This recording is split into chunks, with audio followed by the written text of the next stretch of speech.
అగ్నిమాపక వారోత్సవాలు జరుగుతున్నాయి. దాంట్లో భాగంగా ప్రతిరోజు ప్రోగ్రాంతో 7 రోజులు మనం ఫైర్ సర్వీస్ గురించి, అలాగే ఫైర్స్ గురించి, అలాగే ఫైర్ ప్రివెన్షన్ గురించి ప్రజలకు అలాగే అందరికీ అవగాహన కల్పించడం జరుగుతుంది.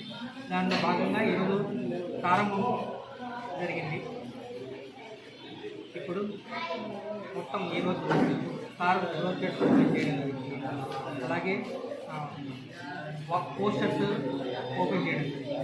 వీటి ద్వారా ఈ వారం రోజులు నెక్స్ట్ వచ్చే వారం రోజులు ప్రజలందరికీ ఫైర్ గురించి, ఫైర్ ప్రివెన్షన్ గురించి అవగాహన కల్పిస్తాం. ఒక్కొక్క రోజు ప్రతి ఒక్కరూ తప్పనిసరిగా యూట్యూబ్లోకి వెళ్ళి కడప వార్తను లైక్ చేయండి, సబ్స్క్రైబ్ చేయండి. ఇట్లు మీ జి రమణయ్య, ఎడిటర్, కడప వార్త.